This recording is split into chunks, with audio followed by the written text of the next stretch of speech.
French president Emmanuel Macron ఉన్నారు కదా, ఈయన ఒక ఆడియో లీక్ అయింది. ఇది ఏంటంటే పాలస్తీన్ని ఒక కంట్రీ కింద, ఒక స్టేట్ కింద బేసికల్లీ నేను రికగ్నైజ్ చేయను అంటున్నాడు. కానీ పాత రోజుల్లో ఏమైందంటే రికగ్నైజ్ చేస్తాను బట్ ఆన్ దీస్ కండిషన్స్ అన్నారు. బట్ ఇప్పుడేమో చేయను అంటున్నారు.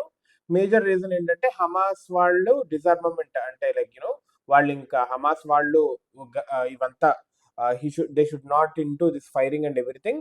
నెక్స్ట్ వచ్చేసి ఇజ్రాయెల్ వాళ్ళ హాస్టేజెస్ ని వదిలేసేయాలి. ఈ హాస్టేజెస్ అందరినీ వదిలేసేయాలి అండ్ హమాస్ డిజార్మమెంట్, ఈ రెండు అయితేనే అప్పుడు we will think of identifying Palestine as a state అని అంటున్నారు. అయితే ఇదివరకు ఉన్న రోజులు ఇదివరకు ఏమో ఐడెంటిఫై చేస్తాము అన్నారు, కానీ ఇప్పుడు మారడానికి one of the major reasons ఏమిటి అని ఆలోచిస్తుంటే చాలా ప్రెషర్ వస్తుందంటే ఇజ్రాయెల్ జూయిష్ లీడర్స్ తో మీటింగ్ అయింది.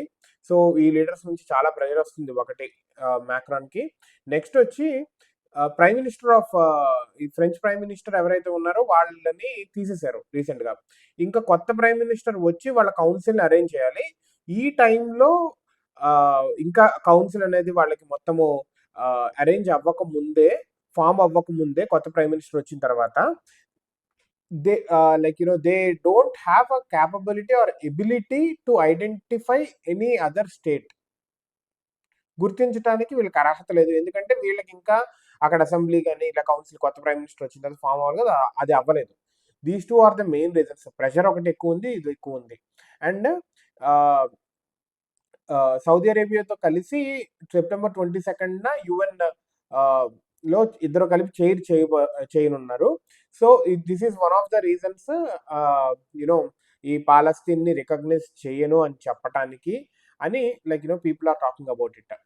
So we have to wait and see. America అయితే క్లియర్ గా చెప్పారు, పాలస్తీన్ వాళ్ళకంటూ వీసాలంటూ మేము పాలస్తీన్ ప్రెసిడెంట్ కే ఇవ్వను అని చెప్పి అమెరికా వాళ్ళు అన్నారు చాలా స్ట్రాంగ్ గా.